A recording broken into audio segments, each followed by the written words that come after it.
আসসালামু আলাইকুম এভরিওয়ান, আপনারা সবাই কেমন আছেন? আমি শারমিন। আমি আলহামদুলিল্লাহ ভালো আছি। তো আমার ভালোবাসার মানুষরা আপনারা যে যেখানেই থাকুন না কেন, সবাই ভালো থাকবেন, সুস্থ থাকবেন এবং আমার জন্য সবাই একটু বেশি বেশি দোয়া করবেন, কারণ আমি খুবই অসুস্থ। তো দীর্ঘ 15 বছর পর এখন আবার মা হতে যাচ্ছি। এই জার্নিটা আসলেই সব মেয়েদের কাছে অনেক কষ্ট এবং অনেক ধৈর্যের একটা জিনিস। তো যাই হোক, দীর্ঘ 15 বছর পর মা হতে যাচ্ছি। এই জার্নিটা আমার কাছে আসলে অন্যরকম একটা ফিলিংস হচ্ছে, যেটা আসলে আমি আপনাদেরকে বলে বোঝাতে পারবো না। তো এখন চলে যাচ্ছি ডাক্তার কাছে।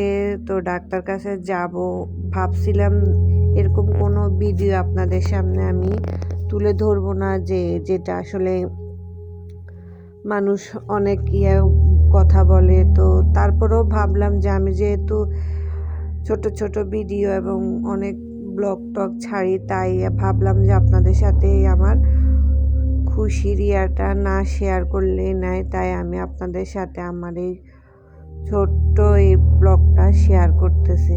আসলে আমি অনেক দিন যাবতীয় অসুস্থ। যেদিন থেকেই শুনছি আমি মা হতে যাব দ্বিতীয়বারের মতো, সেদিন থেকে আমি অনেক অসুস্থ। মানে আপনাদেরকে বলে বোঝাতে পারবো না যে আমি সব সময় অসুস্থ থাকি।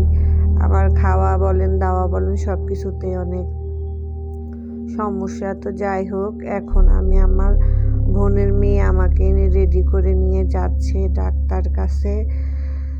তো আমার প্রতি মাসে যাওয়া হয়, কিন্তু আমি আপনাদের সাথে সেটা সব কিছু শেয়ার করি না, কারণ এগুলো শেয়ার করা আমার কাছে কেন জানি না ভালো মনে হয় না। তাই আমি সামান্য অল্প অল্প কিছু আপনাদের সাথেই শেয়ার করতেছি। তো যাই হোক, চলে আসছি ডাক্তার কাছে। এখানে এসে দেখলাম যে অনেক সিরিয়াল, অনেক মানুষ আছে। তো আসলে আমাদের সিরিয়ালটা আগে দেওয়া ছিল, তাই আমি তেমন বেশিক্ষণ বসা লাগে নাই। তো এটা হচ্ছে ডাক্তারের রুম। এখানে আসলে অনেক মানুষ বসে আছে, শুয়ে আছে। আমিও বসে বসে অপেক্ষা করতেছি কখন আমাকে ডাকবে, কখন আমি আসবো। তো যাই হোক, ডাক্তার দেখানো শেষ।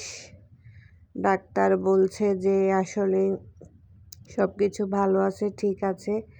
এখন আপাতত আমাকে অনেক রেস্ট নিতে হবে এবং কি খাওয়া দাওয়া ঠিকভাবে করে নিতে হবে। তো যাই হোক, আপনাদের কাছে আমার তেমন কোনো কিছু চাওয়ার নেই। সবাই আমার জন্য একটু বেশি বেশি দোয়া করবেন, আমার শরীরটা যেন সবসময় ভালো থাকে, সুস্থ থাকে, সুন্দর থাকে। সবার কাছে আমার এতটুকুই চাওয়া। আমার ভালোবাসার মানুষরা আপনারা সবাই আমার জন্য দোয়া করবেন। আল্লাহ হাফেজ। আসসালামু আলাইকুম।